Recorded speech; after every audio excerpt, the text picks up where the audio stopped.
On this channel, we've spent a lot of time talking about the used car market, and there's good reason for it, because over the last year, the used car market has changed dramatically, and I predict that it will continue to change throughout 2023. And while prices have fallen and will most likely continue to fall in the used car segment, the same can't necessarily be said for new cars. In fact, I would go as far as to say that this will not be the case for new cars at all. And while I believe used cars will continue to fall throughout 2023, I actually think the exact opposite is true with new cars. And I predict that in 2023, we'll actually continue to see an increase in prices for the new car segment. And so in this video, I want to break down the reasons as to why I believe the new car segment isn't going to go down in 2023, but instead will continue to go up. But before I dive into that, I do want to let you guys know that my course, the Car Sharing Masterclass, is officially on sale for Christmas. And if you use the code Christmas200, you can get $200 off the Car Sharing Masterclass purchase. That's 40% off the entire course. In the Car Sharing Masterclass, we teach you everything that you need to know about starting and scaling a car sharing and Turo fleet with the same business model that I've used to grow my fleet over the last few years. And in the course, we go over everything from how to buy cars and how to determine which cars are the right ones to buy, how to handle your LLC and accounting, how to streamline operations and automate guest communications, what to do in the case that your car is in an accident, as well as everything in between. This Christmas sale ends on December 31st, so if you want to check it out for yourself, be sure to check out the link in my description below and use the code Christmas200 to get your $200 off.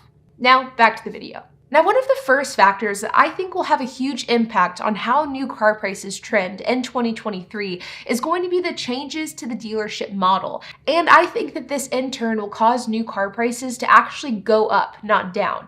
Now, 2022 brought us a lot of new announcements, predictions, and changes to the way that auto manufacturers and dealerships work together in order to sell cars. And for the first time ever, you see major manufacturers like Ford and GM talking about the idea of going direct to consumer. And in an effort to go direct to consumer, this will in turn result in smaller dealerships, smaller inventory, smaller footprint, smaller sales team. And this is drastically going to change the way that not only we buy cars, but also the price point that we buy them at. Major manufacturers like GM, Ford, Mercedes, and more have already said that the days of having hundreds, if not thousands of cars on hand at a dealership are going to be very, very limited moving forward. And dealerships are instead going to go to a more streamlined sales model where rather than having hundreds of vehicles on hand, they may have a few dozen vehicles on hand to give customers the ability to look at vehicles, touch it, test drive it. But when it comes to the actual models that customers will buy, they will have to be made to order rather than picked up directly from the dealership lot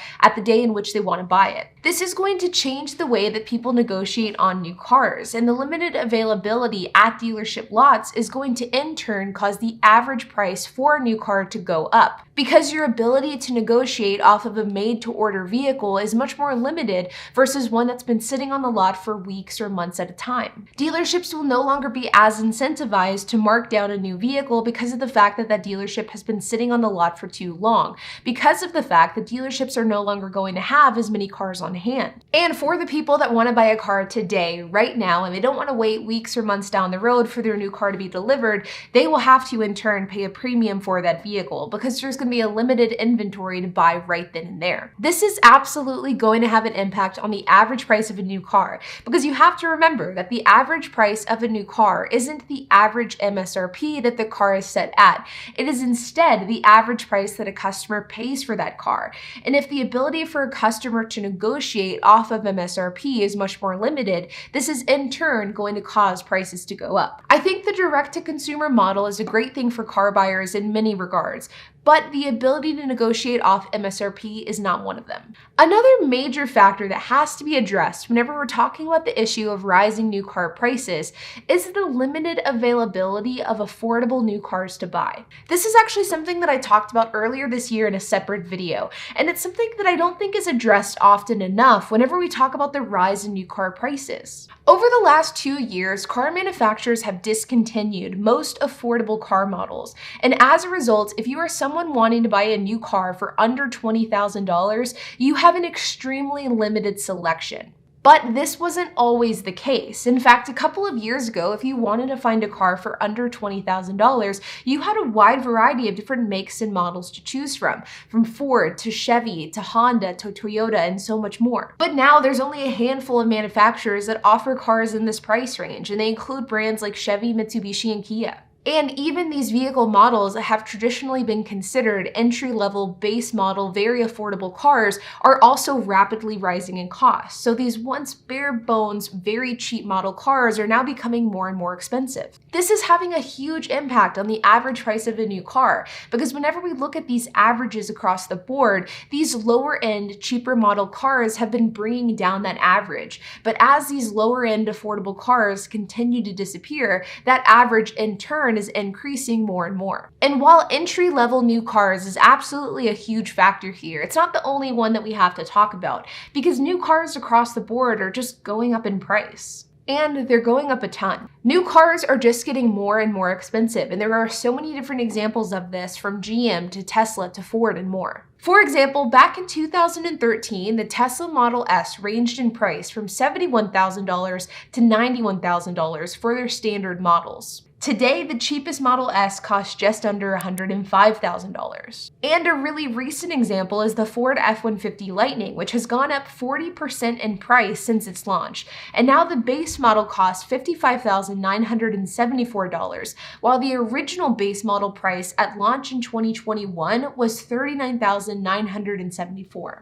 This rise in cost that we're seeing is due in part because of an increase in raw materials cost, which causes new cars to be much more expensive to produce. The chip shortage is also a factor which is still plaguing the automotive industry. In fact, millions of vehicles are still being trimmed from production numbers due to the chip shortage, which is factoring into the supply and demand, thus causing prices to continue to go up. But I don't want to sit here and pretend like the higher cost of new cars is simply due to supply and demand, higher raw materials cost, and the chip shortage, because I don't believe that that's purely the case. And while these factors are absolutely valid, and they're definitely one of the many different reasons as to why new car prices have gone up, I'm not going to let car manufacturers off that easy, because another major factor is just simply corporate greed. Corporations want to make more and more profit, and as a result, they're continuously rising their car prices and focusing on the higher margin, more profitable vehicles. Cars are just getting more and more ridiculous by the year, from electric cars to self-driving cars, cars with panoramic sunroof, massage and heated seats.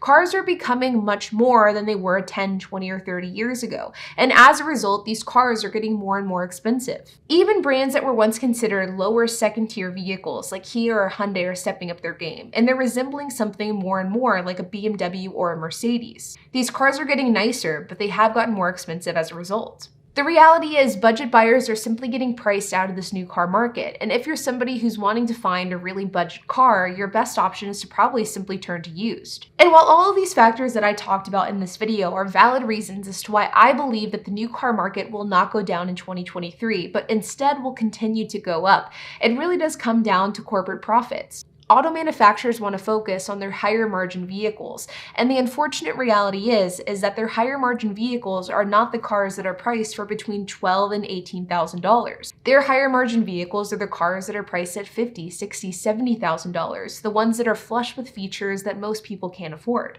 And honestly, I don't see this changing anytime soon, and I think that this mindset shift on behalf of the manufacturer to focus on higher-end, more expensive vehicles could have some pretty severe repercussions to the used car market later on down the road. Because as new cars become more and more expensive, it's inevitable that the used car market will most likely follow suit. And while I don't think this will happen in 2023, I could see it happening a few years later down the line. Though only time will tell. But in the meantime, I do predict that new car prices will not be going down next year, and instead they'll continue to go up. So if you're somebody who's looking for a good deal, I would stick to the used car market, because I think that that is where we'll see the most changes come in 2023. Like always, you guys, I hope that you enjoyed this video. If you have any questions, comments, if you have anything to add, I would love to hear it, so make sure to leave a comment down below. And while you guys are at it, make sure to hit the like button, hit the subscribe button, and hit the notification bell, and I will see you guys in the next video.